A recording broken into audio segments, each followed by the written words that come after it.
Said, we'll go ahead and turn things over to the wonderful Abby, who's going to do an amazing talk. We're so excited about this, but I'll let her do her own introductions because she'll do a better job than I ever could. Take it away. All right, well, thank you so much. I know that Emma and Zoe both said it, but I appreciate you all spending your Tuesday evening, or at least a little part of an hour of it with me. I am Abby Delpre, and I am currently a graduate student at ECU. I'm getting my master's in reading and literacy education, and so when I found out about the opportunity to give a talk, I jumped on the opportunity because literacy in the classroom and equity, inequality in education are all things that I'm very passionate about. So tonight we are going to be talking about inclusivity in the classroom, specifically the disparities between students' identities and required classroom texts. And so if you're a little bit confused, if you thought you were coming to something called Building a Better Bookshelf, that was the original name we kind of had for it when I started thinking about the talk, and we've since shifted to this because I really wanted to make it inclusive for everyone and not just geared towards K-12 classrooms, but really any school setting. So hopefully this title and also the information I'm presenting can at least hit home for a lot of you or just give you a new perspective on things. So a little bit of background about me. Before we do that, I wanted to share the reason why we're doing this presentation is, as quoted from the Harvard Education magazine, they say it's been more than 50 years since literacy experts first stressed the need for more diverse books in the classroom, and yet reading lists look surprisingly the same as they did in 1970.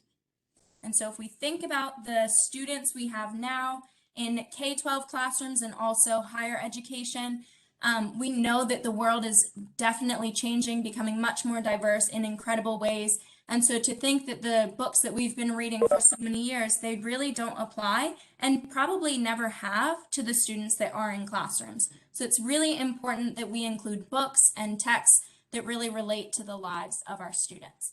And so a little bit about me, why I am passionate about this, where I'm coming from. I wanted to give you a little bit of then and now. So taking a look back into my childhood, I have always wanted to become a teacher. I decided in the second grade that this was going to be what I did for my career. In third grade, I got an overhead projector as a gift because I was so passionate about teaching all of my friends everything that they had already learned in school that day. So that has not changed. Also, as you can tell by the photo and by me, I am a white woman, and that has not changed from then or now. The things that have changed are that now I have 17 to 20 students on any given year from all varying backgrounds that look to me to be their educator every day. And so this is just a snapshot of one of my first classes. I have covered up their faces just for privacy reasons. But these are 19 of my wonderful students my first year teaching, and those are really the students that challenged me to gain a new perspective on how I'm including students in the classroom. And so I've always wanted to become a teacher, but now having students of my own and really thinking about representing them, I've challenged myself to include more books that reflect my students and help them see themselves in literature, reading books like The Day You Begin, which is one of my all-time favorites, and having discussions about equality in education or equity in education. These are two snapshots from when we did virtual learning last year. And so thinking about where I'm at this point, talking about the inequities and the disparities, I never really realized how privileged I was to grow up and be able to ignore these issues in education. I never experienced times where I didn't see myself in a book I was reading in elementary school, middle school, high school, all the books I really could relate to the characters. And if I didn't, I knew someone very close to me that looked very similar or acted very similar or had similar backgrounds.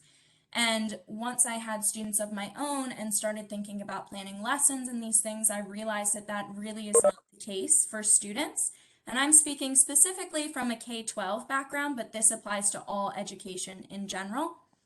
And becoming a teacher, I realized that there is so much I can do to make a change. And I also would challenge you all to do the same either in your own fields, whether you're in education or not, in your communities or in the world. And so a common theme that I want to talk to you all about tonight is the idea of whose stories are being told. And so that can mean literally like within books or text, but also just the ideas or the stories that we have around the people we surround ourselves with or the people in the world. I really do believe that education is the foundation for everything. So whether that's just knowledge or we're thinking strictly in a classroom, all students deserve access to education that centers themselves as an individual and an environment that values the experiences that they have. And that's really not always the case. So that's what we're here to talk about today is some of those disparities and what we can do to help this cause. So why does this all matter? Why do we need to be inclusive in the classrooms? Why do we have to bring in curriculum that centers students' lives? Well, research says, and this is based on educators' team at Understood, they said students learn better when they are able to make connections or have a hook to grab onto. Connecting curriculum to lived experiences of students validates and affirms their identities. And this is something that every single student, regardless of the age or the setting, they all deserve this. They deserve to feel appreciated and celebrated in the classroom. And so don't just take it from me. Let's see what some students have to say about some of the books that they are reading in their classrooms. We're going to attempt this video. If it doesn't work, Emma or Zoe will present it, but just let me know if you can hear it.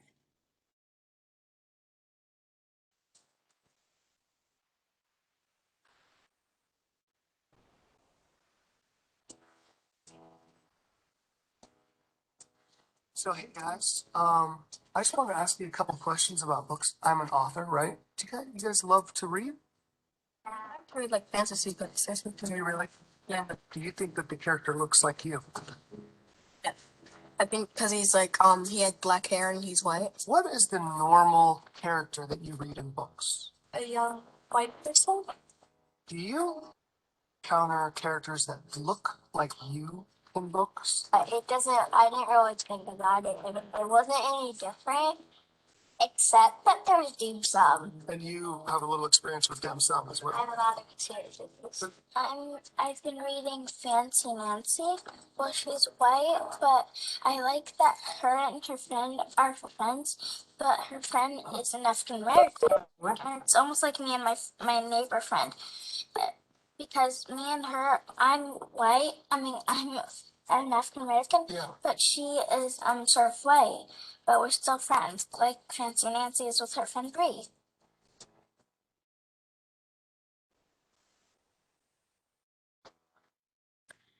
All right, and so as we can see, if you didn't catch at the beginning of that video, the interviewer is asking students, have you ever seen yourself in a book? Do you ever relate to the characters? And the common theme among what a lot of those students were saying is it's mostly just white characters, or if there is anything related to my culture, it's a picture of dim sum, but they don't really address the actual experiences of different people or different students.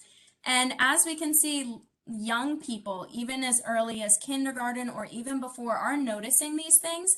And so one thing I hear a lot is, well, kids are too young to understand these things. And as we can see in that video, they notice these things. They pick up on these very easily. Even the girl who's talking about her and her white friend, she knows exactly who she is, and she sees these differences. And so we need to make sure that we are including all of these different cultures, these backgrounds, and kinds of people in classrooms. So let's take a minute and define diverse texts. I know it can be a broad kind of statement, but from the We Need Diverse Books organization, which is the same organization that put on that video, they say that diverse texts are ones that showcase the stories of people from the following communities. And this is not an exhaustive list. This is just multiple examples that they're giving. But the LGBTQIA+ community, Native people, people of color, gender diversity, people with disabilities, and ethnic, cultural, or religious minorities. And so when we're thinking about diverse texts, I always come from the perspective of children's books because I am a first grade teacher currently. And so when I think of diverse books, I'm really thinking about picture books. But I want to show you all that diverse texts don't always have to be books we read, and I want to kind of relate it to maybe experiences you've had. So diverse texts can be children's books, but they can also be videos. So when we're thinking about the diverse videos we're bringing in the classroom, what kinds of videos are being shown to students, they can also appear in assessments. So the kinds of assessments we're giving, are we only ever having students read a passage and respond? Is that the best way for all students to learn or for all students to show their knowledge or understanding? Diverse text also includes syllabus. So if you've ever participated in a class that has a syllabus, taking a look at the kinds of things your professor, or if you are a professor, the things that you're including on your syllabus also can pertain to this diverse aspect. When we think about articles that we're sharing, so throughout education, we constantly refer to articles or research or different things like that. Those can be considered diverse texts. And also assignments, so just thinking about what we're having students do or what you're being asked to do as a student. And so I want to take a minute to reflect and give a little disclaimer that the holidays, oh, that comes later. I want to take a minute to reflect, and I want you to just think about if you are a professor currently or if you are a student. And I want you to just think about these questions, and if you're comfortable, I would love to see some responses in the chat of experiences you've had, experiences you currently have. If you're a professor, whose voices do you reflect on your syllabus? Or if you've never thought about that, have you ever considered who you're including on your syllabus? If you're a professor, how do you connect the curriculum to your students' own lived experiences? So do you get to know the students that you have for this semester and try to cater the assignments or the readings towards their own experiences? And how do you affirm your students' identity? So how do you ensure that the students in your courses know that they are welcome and included in that course? If you are a student currently, or if you've ever been a student, which all of us have at some point, do you see yourself reflected in the texts that are chosen for your classes? This can be when you are in elementary school or even now as a college or graduate student. How does your mindset change when you feel your professors connect learning experiences to your own life experiences? And then how do your professors affirm your identities? So thinking about these things, maybe you've never thought about this and you don't really have an example of a professor affirming your identity. You could share that, or you can talk about how you feel when you know that you're seen in the classroom. I can give an example of a student I had. We were reading a story one time about, it's called Soulway. It's about this little girl and she's Black, and she notices that she's much darker than the people in her family. And she reads this story, and at first she's very disappointed by that, but at the end she celebrates everything that she is, and she's very proud of the color of her skin and everything. And I had a student share with me afterwards, this is a first grader, so a 6-year-old, shared with me afterwards, my favorite part of the story was hearing about the character of Solway, because she has really dark skin and I also have really dark skin. And so when we think about it, I went home that night and I thought about how that student now knows that she's valued and sees herself reflected in my classroom. And I guarantee that she feels more comfortable to share after seeing that I am making place for her in the classroom. So I just want you to think about, and if you're willing, type in the chat some examples. If you're a professor or student, do you ever see yourself reflected in the text chosen? How does your mindset change if you know that a professor is really trying to connect with you? Do your professors, or how do they connect with your identities? So I want to take a minute. I know this can be hard to think about, but I would love to see any examples that you all have reflecting on either of these questions, depending on if you're a professor or a student right now.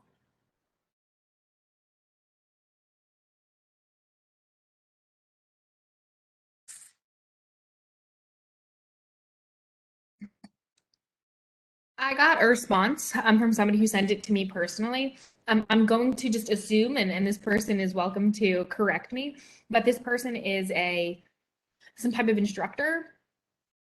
But they wrote to me and said that they get to know students on a personal level, and that their curriculum discusses social justice and inclusivity. Speaking today is not going to be my strong suit. There's also somebody who wrote in the Q&A and sent it in, and they said, I'm a professor and we're working to include professional reading such as articles that are written by diverse authors, such as authors of color, and to include images of the authors on the reading list. We're also working to incorporate diverse children's literature across all of the courses. And lastly, we're including diversity, equity, and inclusion statements and anti-racism statements on the syllabi and in their Canvas courses. Amazing.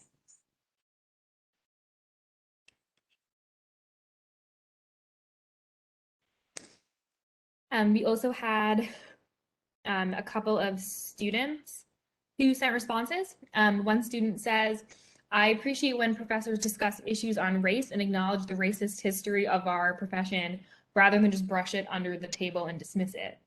I think we can all agree with that. And then another student who said that as a student, they see themselves in stories, they're a white woman, and that her mindset changes when they know her name, because I think it must be either hard to pronounce or just not a typical name that they see.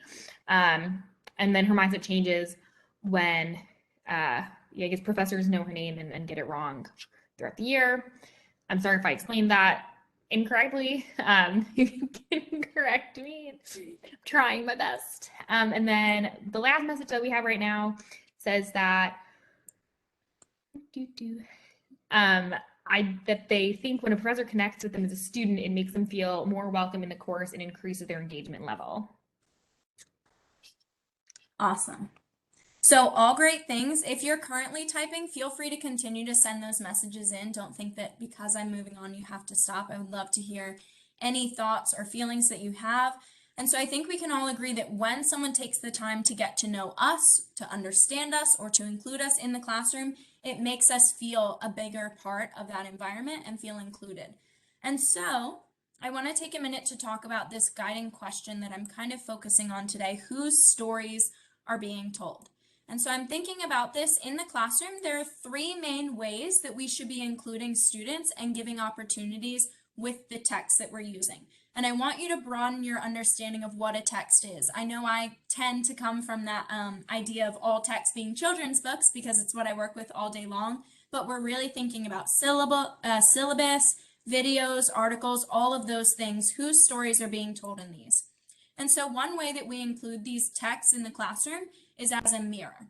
And when we include mirrors in the classroom, that means that children or students can see themselves and their own experiences reflected in the book. So when I talked earlier about my why, I said I had always read books that had predominantly white characters in them, so I was able to see myself in those books. They were a person very similar to me, and I could see myself reflected in that. We also want to provide windows to students. It's very important that children can learn through a book about other people, places, and experiences. So this would be me reading a story about a person or a culture that is not my own, so that I can gain perspective on something that doesn't directly relate to me. And this is huge because it really builds empathy and understanding and acceptance of other people, which is something I think we could all use a little bit more of. And lastly, we want to provide sliding glass doors to students or to people. This means that children can enter into a book world through their own imagination. And so this comes up if we're constantly only giving students book where they see themselves or their skin color or their person in a certain light. We want to also give them stories where they're highlighted or they're celebrated. And oftentimes I think a lot of minorities can be portrayed in books in certain ways. And so we want to give them a sliding glass door book where they see themselves succeeding in lots of ways, maybe being the main character or being the scientist that figures out the problem, so that they can picture themselves in a role like that as well. And these three terms are coined by Rudine Sims Bishop, who is a wonderful, wonderful person. She coined this idea that students need not only mirrors where they can see themselves, but they also need to be able to see and empathize with other cultures and other people, and also see themselves in a bigger light and step through and really take on a kind of different understanding of their own. I do want to give a little disclaimer that holidays are quickly approaching or have already happened. And so I think the main ones that everyone thinks of automatically is, oh, Thanksgiving and Christmas are coming up.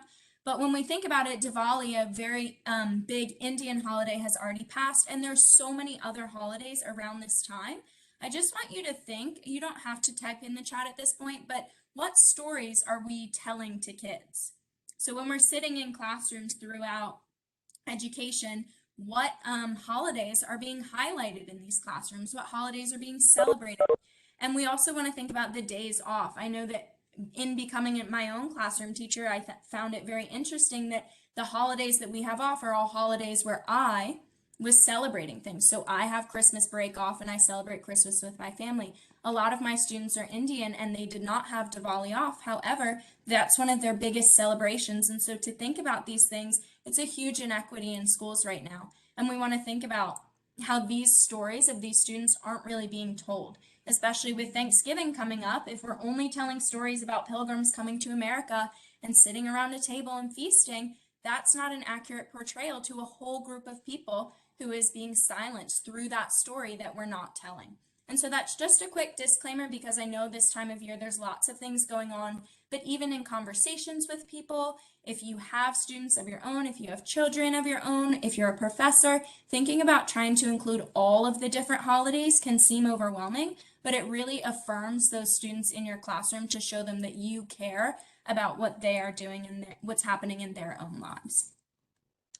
All right, I want to share this graphic with you. It's one of my favorite images to look at. It is from 2018, and this is a picture of the diversity in children's books that were published in the year 2018. They haven't come out with the one for 2020 yet, so this is what we have as of now. And I want you to type in the chat one word or one thing you notice in this graphic. So just think for a minute, take a look at the pictures, and I'll kind of talk you through what you're seeing here. As I'm speaking, feel free to send your ideas in the chat of one thing you notice or a word that comes to mind. And so in thinking about the windows, mirrors, and doors analogy, this one has really taken the mirrors and kind of run with it. So over on the right, we see that 50% of the books published in 2018 were all white characters. And so when you look at that white boy standing there, he's got lots of mirrors surrounding him. They're all different shapes, they're all different sizes, there's disco balls. So he is seeing himself reflected in many different ways. He's able to see himself in lots of different roles, and he's glamorized. That disco ball, that's something amazing to look at. It looks awesome. He can really tell that these books are highlighting him. Even in this one with the brown frame, we see him as an astronaut. He's able to picture himself going on and being successful later in life. If we look one over to the left, 27% of the books published in 2018 were of animals or other characters. And so that means that 77% of the books that were published in 2018 were either white people or animals. And we know that those are not all of the students in the classrooms around the nation. And so when we go further to the left each time, the number of books published decreases. There were 10% of books published by published that included African American students, 7% included Asian American or Pacific Islander students or people, 5% included Latinx characters, and 1% included American Indians, Indigenous people, or First Nation. And also I want to point out the mirrors that we see progressing from right to left get smaller. And also, if you notice in looking at the one for African American students or for Black children, that mirror in the corner is cracked. So even if there is a book published that includes a Black or African American child, sometimes that it's stereotypical or it doesn't really reflect what it's supposed to. It can hurt what's happening. So when students look at this and they see only one version of themselves reflected in a book, or they don't get all of these different mirrors like the 50% published with white characters, it sends a message in the classroom that they are not valued. And that's never something that we want students. I'm sure it's not something that you feel comfortable when you're in a classroom if you don't feel valued. And so we really need to work on changing this so that all students are towards the right and see all of these different reflections of themselves in many different ways, and we don't have these harmful stereotypes like the cracked mirror or things like that where it's really not coming through in an accurate way. So if you want, I'm not sure if we have anyone typing it in the chat, but if you want to send one word that comes to mind when you see this, I kind of talked through what this image is. I know there's a lot to see. I feel like every time I look at this, something new. And when I first looked at this, I was really embarrassed because I didn't think about how many books are really written about white characters. And I also was shocked that then the next highest category is animals. And we're not teaching animals in schools, we're teaching human beings who should see themselves reflected in the books. I do have one response, and it seems like when we start having one response, others will trickle in. So this is not a one-word response, but this attendee said that, animals with an exclamation point, and said, I guess authors / publishers, illustrators may think that animals are quote unquote safer or more inclusive, but it's not okay that animals are represented more often than characters of color, which again, I think we can all kind of agree that it's incredible that animals are the main characters of stories 3 times more than African or African American or Black characters in books. It's pretty big. We also had an attendee just say their word is shocking. And then we had an attendee who said that they have seen this photo many times throughout courses that they've taken here at ECU, and never noticed how the mirrors just get smaller and smaller, which I do think is really interesting. We have a couple more words coming in: non-inclusive, sad, a lot of sad, terrible that there's more about animals as characters than characters of color. So I think overall the tone is sad. Right. I think we can all agree on that. I think it's, like I said, every time I look at this, I find something new that's really disheartening. And I think it shows us that things need to change. So moving on, I want to talk about, so when we do have these books, these 7% that are published, or this 10% that's published, when we do have a small handful of these books published, oftentimes people become uncomfortable that they're being used in the classroom. And so there's pushback, whether it be from parents or administration or local community or governments. And so, looking at the next slide, I'm going to talk about an attempted censorship that just happened recently in a Pennsylvania school district. All of the books that you see here on the screen were banned by this specific school district. And so if you aren't familiar with children's books, you might look at these and think, wow, that's crazy, but like I don't really know what's in these books, so how do I know that they're not controversial? So I figured I'll give you a little rundown of a couple of them and you can form your own opinion. So if we look at the one in the top left corner, it's called Hair Love. This is a wonderful story. It is about a little Black girl and her father, and her mom isn't around right now, and so it's her dad's job to do her hair for the day. And so he's trying, but her hair just has a mind of its own, as the author describes. He's trying to put it in little buns, but it's popping out. And so all of these things, by the end of the story, he's able to get her hair into the style that he wants. And this story is literally a celebration about Black girl hair and feeling confident in your own skin and who you are as a person. So just take a minute to think about how this Pennsylvania school district wanted to ban that book from their schools. It's about a father doing his daughter's hair. Moving over one, the story Fry Bread is a Native American family story written by Kevin Millard, who is an Indigenous person. He is from the Cherokee Nation, I believe. And it's a story that touches on multiple aspects of Native American culture, important to a lot of people, things like making bread, so Fry Bread, which is the name of the story. They go through how they make it. They talk about creating corn husk dolls together, creating these different pots and things together. It talks about all of the different tribes that make up Native American heritage, and so giving name to not only just Native American, but all of the different aspects of that culture.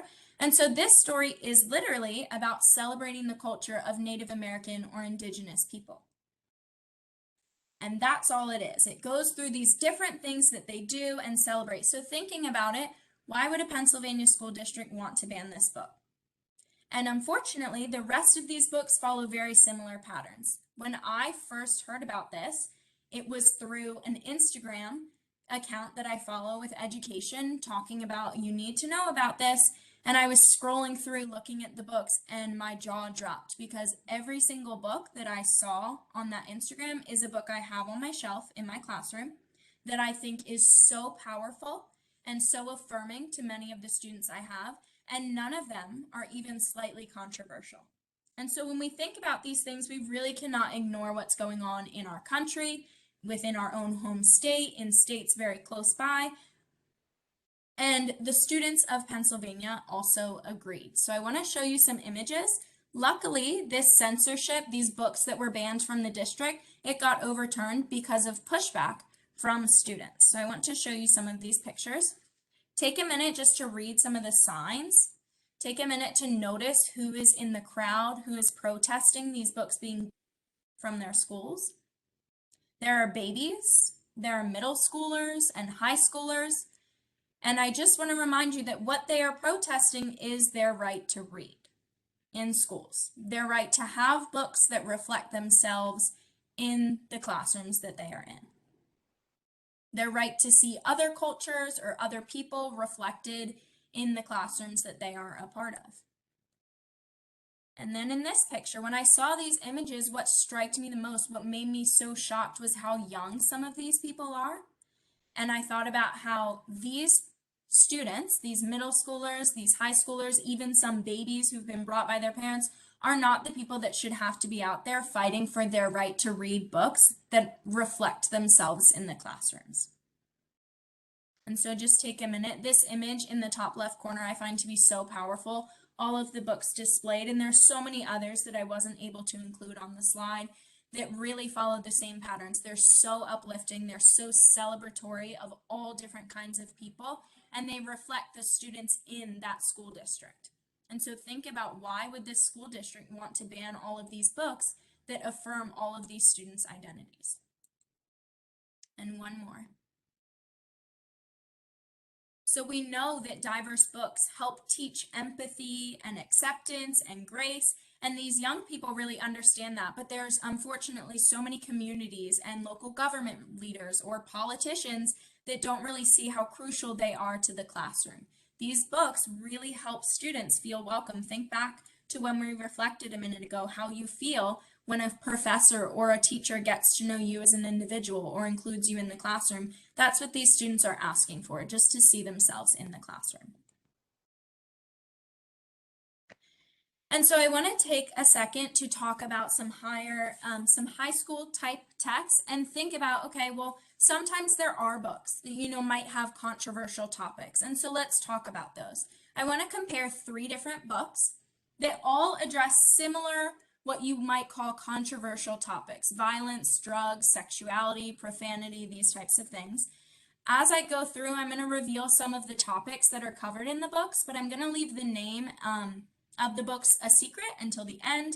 And I just want you to think about what you notice is happening when we compare these 3 books.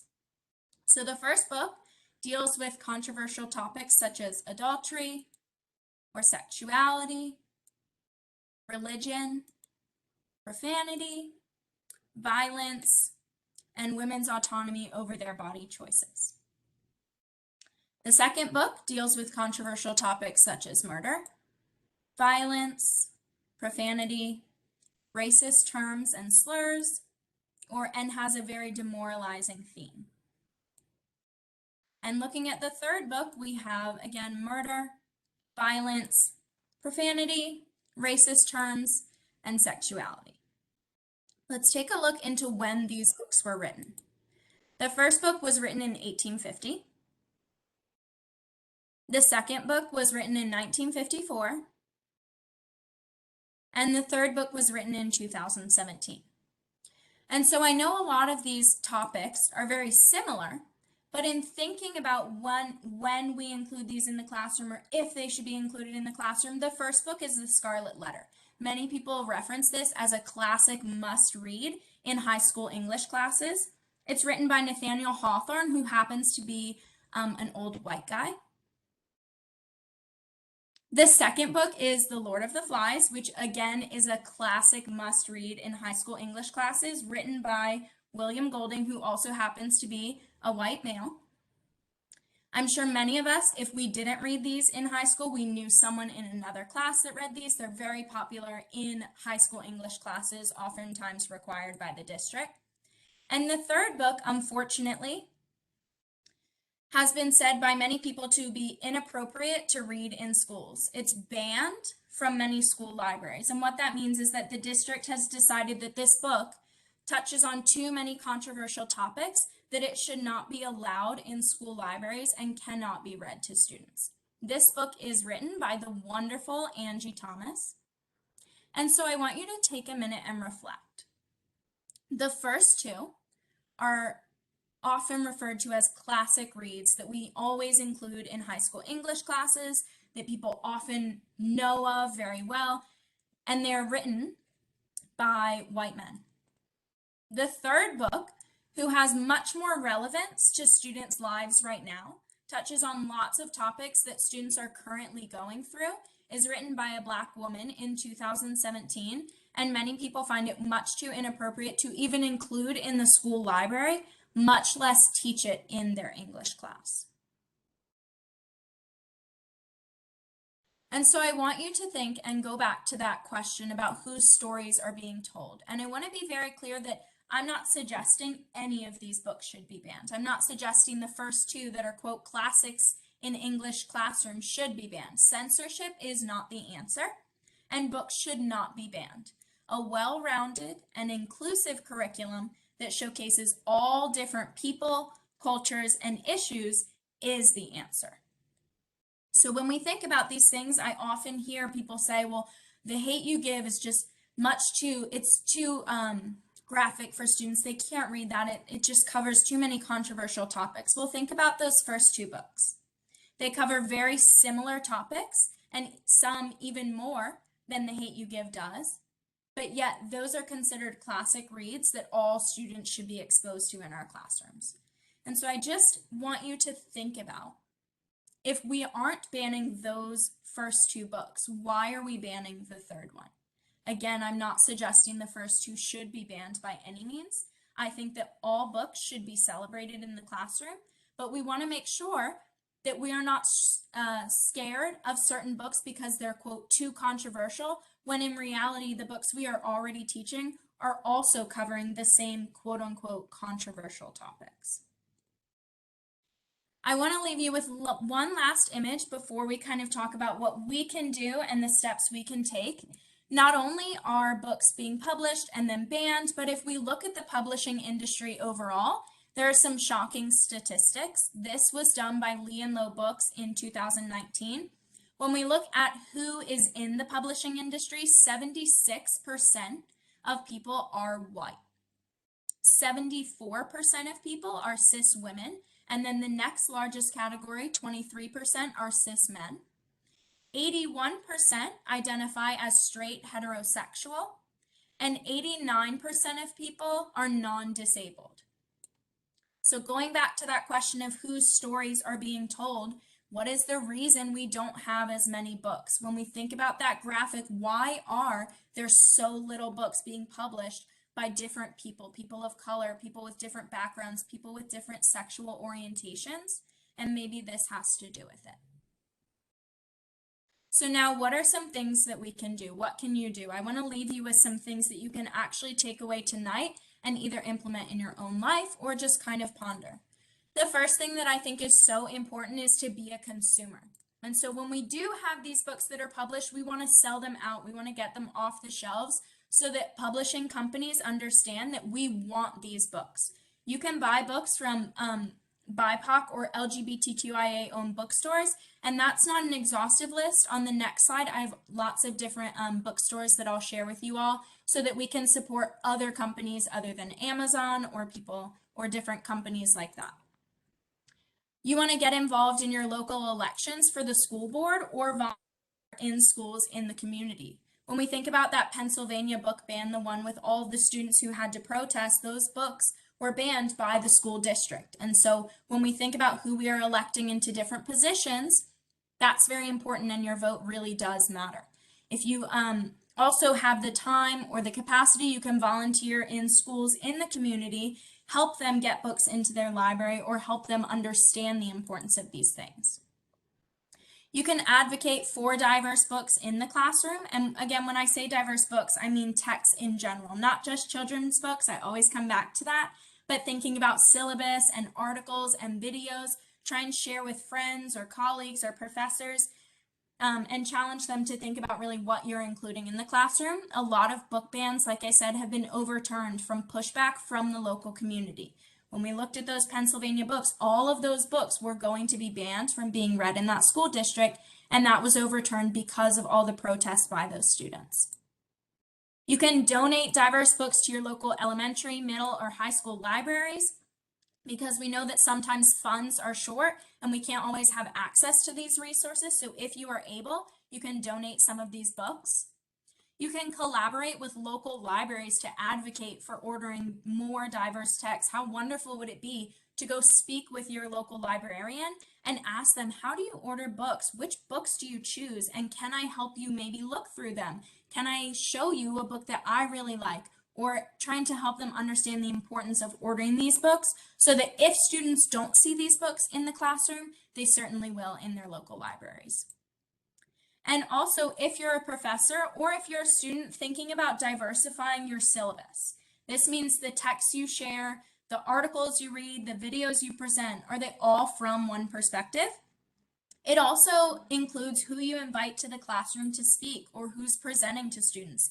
For example, if you're in the field of science and you have speakers come, I'm not a scientist, however, I'm sure that at some point speakers come or people present on different things they're working in their field. Are you only inviting white men? Are you only inviting white women who have a certain gender orientation? Are you only inviting one story so that other students in the classroom cannot see themselves in that profession? So you want to think about who is really being showcased in the classrooms, whether you're a student thinking about talking to your professor about these things, or if you're a professor really reflecting on these things. And lastly, share this message. I truly think, or I'm honored that I was able to open my eyes to these kinds of things. It really happened in one of my classes here at ECU. A professor I had helped me understand the importance of these books, but had I never heard this message, I don't know what I would be showing my students. I would never want to make them feel unwelcome in the classroom, but I think until you really hear about what's going on in schools and you think about who's being reflected in these texts and these books, it's hard to understand exactly how students feel when I personally always saw myself in the classroom. And so like I said with the first one, you want to be a consumer. So I have this list. I did not create it. I just copied it onto a slide, so I cannot take credit. However, there are lots of different categories, including Black owned, disabled, LGBTQIA+ owned, Indigenous or Native owned, and Latinx owned. And all of these are hyperlinks to specific online bookstores. So you don't even have to find on Google Maps where one of these is close to you.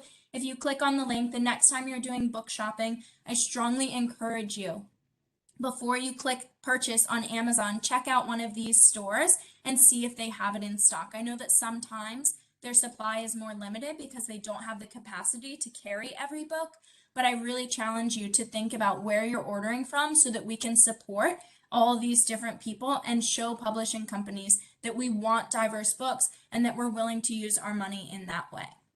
So this link, I have a separate slide that hopefully will be dropping in the chat soon. If you want to open that up and save it, again, all of these different places are hyperlinks, so you should be able to have it. And that is all I have for you today. I hope that it made you think about whether you are a professor, think about the things that you're including in your classroom. If you're a student, think about how you have felt seen in the classroom, or just really open your eyes to some things going on in the world of education. I know I said it many times, but I do come from a first grade background. So when I think about these things, I really think about children's books, but this is really, it cuts across everything that we do. When we think about whose stories are being told, it really matters the stories we're telling about the people around us to make sure that everyone feels comfortable and included and really celebrated in classrooms and also just in the world. So thank you all so much. I think we're going to stay on. If you have questions or anything, Zoe or Emma, are you able to drop that link to this slide in the chat by chance? Wonderful. Yes, I did just drop it in the chat. If for some reason, all of our attendees, let me know if you don't see it. As if you've been to any of our meetings, you know I'm technologically inept. I don't see it. Oh God. Well, it may have just gone to attendees. I'm not sure. But Okay, it looks like maybe somebody to get it. okay. Okay, everyone's telling me they got it, so that's Yay. good. Okay, I did one thing right with technology. We we will stick around for, the next 9 or 10 minutes. Also, Zoe, you're getting some props in the chats. People are rooting you on. Um, she needs it. She does. We'll stay on for another 10 or so minutes in case anybody has any questions or things that they'd like to talk about. Abigail, thank you so much again for doing this. You are an amazing presenter. And I think Zoe and I both almost cried during parts of it. I texted Zoe during that video because this is the first time Zoe and I saw that whole video. And I told Zoe, I was like, I think I might cry.